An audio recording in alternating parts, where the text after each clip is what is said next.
Praise లాడండి. బాగున్నారా? ఇది నా వాగ్దానం చూసుకుందామా రండి. చిన్న విషయం అండి. నీ ప్రేమ నాలో మధురమైనది, అది నా ఊహకందని ప్రేమ శిఖరము. ఏరి కోరుకున్నావు ప్రేమ చూపి నన్ను, పరవశించినాలో మహిమ పరదు నిన్నే. సర్వకృపానిధి నీవే, సర్వాధికారివి నీవే, సత్య స్వరూపివి నీవు, ఆరాధింతును నిన్నే. నీ ప్రేమ నాలో మధురమైనది. చిన్న వచనం అండి. మరి దేవుని వాక్యం చూసుకుందాం. రోమీయులకు రాసిన పత్రిక 13వ అధ్యాయము 11వ వచనం చదువుకుందాం. మరియు మీరు కాలమును ఎరిగి నిద్ర మేలుకొని వేలైనదని తెలుసుకొని ఇలాగ చేయడి. మనము విశ్వాసులమైనట్టు కంటే ఇప్పుడు రక్షణ మనకు మరి సమీపముగా ఉన్నది.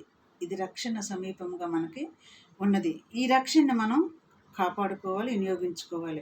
రాత్రి చాలా గడిచిన పగులు సమీపముగా ఉన్నది కనుక మనము అంధకార క్రియలను విసర్జించి తేజస్సంబంధమైన యుద్ధ ఉపకరణములను ధరించుకుందాము.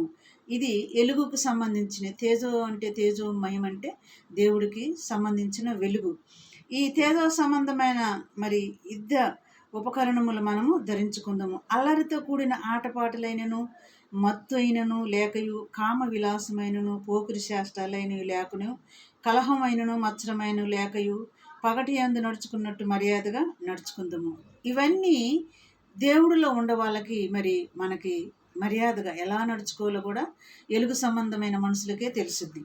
కానీ ఇక్కడ నాకు ఒక సేవకుడి ద్వారా ఈ మాటలు, మరి ఒక సేవకుడిని ఒక యవనస్తుడు అడిగాడు సలహా. అయా, మరి ప్రార్థనకు వెళ్తూ సినిమాలు సీరియల్స్ చూడొచ్చా అని అడిగాడంట. ఆయన చూడొచ్చు అన్నాడంట. ఇక్కడ బైబిల్లోనే చూడకూడదు, అల్లరితో కూడిన ఆటపాటలు చేయకూడదు, చూడకూడదని ఇక్కడ చెప్తుంటే ఆయన చూడొచ్చు అని చెప్పాడంట. మరి అంత దినాలలో మరి ఇలాంటి మాటలు కూడా ఎన్నొద్దండి. దేవుని మహిమను ధరించుకొని ఆయన రాకడికి సిద్ధపాటు కలిగి ఉండండి. చిన్న ప్రార్థన అండి. అయా, ఈరోజు వాగ్దానాన్ని బట్టి ప్రభా, మేము ఎలా నడుచుకోవాలో ప్రభా, నీ మహిమను ధరించుకొని నీ రాకడికి మేము సిద్ధపాటు కలిగి ఉంటాను కూడా నీ కృప దయచేయమని అడుగుతున్న, సహాయం చేయమని నజరేయుడైన యేసుక్రీస్తు నామములో అడిగి వేడుకుంటున్నాను తండ్రి. ఆమేన్. God bless you.